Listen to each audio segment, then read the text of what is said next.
Alors que Romain Molina est en train de détruire la carrière d'Ibrahim Mbaye, ses proches auraient potentiellement une mauvaise influence sur le joueur. Pour celles et ceux qui n'ont pas vu, l'entourage d'Ibrahim Mbaye aurait posé des exigences dingues à certains agents qui voulaient représenter le joueur. Ils auraient demandé des choses folles, comme 50% de commission, 50% des droits d'image. Ils auraient même demandé une loge familiale, une Mercedes, des bureaux à Paris. Ibrahim Mbaye a même changé 3 fois d'agent en moins d'1 an. Toutes ces sources viennent de Romain Molina. Il a fait une vidéo sur le sujet, en disant même qu'il a signé avec son nouvel agent George Mendes alors qu'il l'a jamais rencontré. C'était ses parents qui avaient tout décidé. Je rappelle quand même qu'Ibrahim Mbaye n'a que 18 ans et que le but de sa vidéo c'est d'avertir et pas de critiquer ni de juger. Suite à ça, le joueur a pris parole en disant: c'est fascinant comment les gens peuvent calomnier sur ma famille et moi, mais bon, il y a un Dieu, Dieu fera bien les choses pour ces personnes-là. Mais bon, ça fait rire que les gens puissent aller loin comme ça, maman, papa, je vous aime. Story qu'il a finalement supprimé, à savoir pourquoi. Et Romain Molina a même dit qu'il souhaitait rejoindre Aston Villa cet été, mais le Portugais y a placé Garnacho. Avec une photo et une vraie preuve, et je cite, photo prise il y a quelques mois, sachant que Mendes a préféré envoyer Garnacho à Aston Villa plutôt que Mbaye au final, parce qu'il avait été accusé de mensonge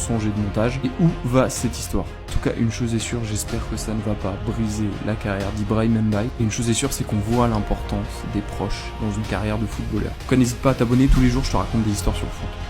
Ne jamais jouer avec Romain Molina. Ça, c'est une règle que ma mère m'a appris quand j'étais petit. Hier, Romain Molina, il a fait une vidéo en expliquant les exigences de la famille de Mbaye. Des exigences qui sont pour le peu un peu ambitieuses. Une loge, un Mercedes Viano, des bureaux, un budget annuel. Tranquille. Ibrahim Mbaye s'est empressé de faire une story en disant en gros que, vas-y, les gens ils calomniaient sur lui et tout. Même des menaces, hein, c'est des menaces. Il y a un Dieu, Dieu fera bien les choses pour ces personnes-là. À ce moment-là, on se dit, Romain Molina, c'est un gros menteur.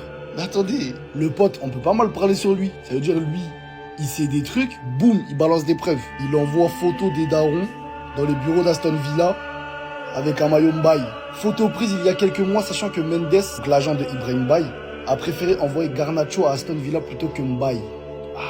Il a aussi rajouté des propos que les darons ils ont pu tenir. En mode, mon fils il est meilleur que Dembouz.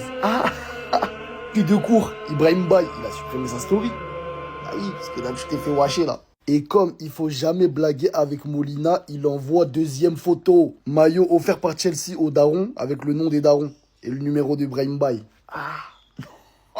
Molina, wesh, c'est le diable ou quoi? C'est qui lui, wesh? Faut pas jouer avec lui, wesh. Romain Molina qui affiche la famille Mbaye en 4K. Il dit que ses parents lui ont monté la tête en lui disant qu'il était au même niveau qu'Yamal et meilleur que n'importe quel attaquant du PSG, y compris Dembélé. Et au-delà de ça, il dit que ses parents, ils sont partis négocier avec des clubs d'Angleterre comme Aston Villa, Chelsea, dans le dos du PSG. Et forcément, Mbaye voit ça comme n'importe quel fils. Il dégaine son bigot et il va défendre ses parents en story Instagram. C'est fascinant comment les gens peuvent calomnier sur ma famille et moi. Mais bon, il y a Dieu, Dieu fera bien les choses, etc. Sauf que la story en question, elle est publique. Donc forcément, Romain Molina, il va tomber dessus. Et quand il est tombé dessus, il s'est dit quoi? Ah ouais? Moi je mens? Tiens, photo numéro 1. Les parents de Mbaye, son papa, sa maman, il me semble, hein, si je dis pas de bêtises, dans les locaux Aston Villa, avec un maillot floqué Mbaye, avec son numéro, sûrement en train de négocier. Et c'est pas arrêté là. Deuxième photo.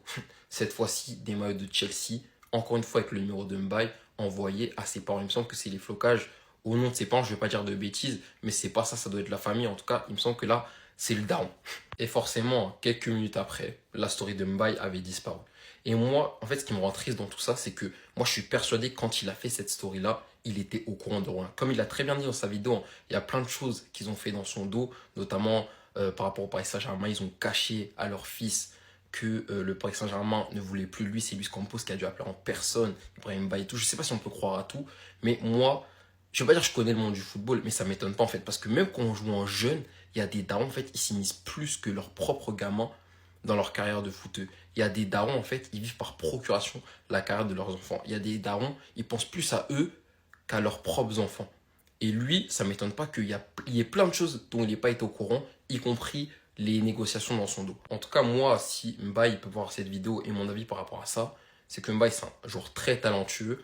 Bon, peut-être ils ont fait un peu des caisses, ces darons, mais moi, je sais qu'il a vraiment une carrière devant lui. On l'a vu à la CAN, on l'a vu avec le PSG. Il a quelque chose, franchement, c'est un diamant à polir. Après, il faut vraiment qu'il sépare le perso, sa carrière footballistique, et surtout ne pas laisser ses parents gérer sa carrière à sa place. C'est tout. En plus, là, il y a plein de clubs qui sont intéressés, des clubs de PL, Arsenal, Aston Villa, etc. Franchement, il peut vraiment rebondir. mais on est sûr que il portera plus le maillot du Paris Saint-Germain. Mais il faudra bien sûr récupérer quelqu'un également pour le départ de Mbaye, parce que Mbaye, il y a des infos qui ont été sorties par Romain Molina. Mbaye avait mis une story pour dire que c'est faux. Romain Molina a sorti des preuves. Mbaye a supprimé sa story. Voilà, on comprenait pas pourquoi Mbaye ne jouait plus avec le club au mois de décembre, janvier, tout ça après la CAN. On comprenait pas. Finalement, il y a des choses qui sont sorties qui font que je vais pas rentrer dans ces histoires-là. Je vais pas rentrer là-dedans. Maintenant, on sait que Mbaye veut partir. Le PSG, dans tous les cas, veut le faire partir.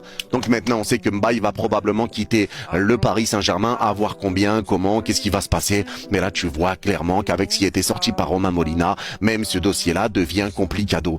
Donc maintenant, la question va être de savoir qui tu vas prendre pour remplacer les joueurs qui quittent le Paris Saint-Germain. Parce que si Bradley ne veut pas prolonger, quelle va être la décision? Est-ce que tu veux le garder une saison et après le vendre pour ne pas le laisser partir libre? Est-ce que tu veux le faire partir maintenant pour essayer de récupérer le plus de valeur? Et la preuve, parce que maintenant, tu le vois, c'est la première fois que le PSG dit ouvertement que ça y est, tu mets une valeur sur Bradley entre 150 et 170.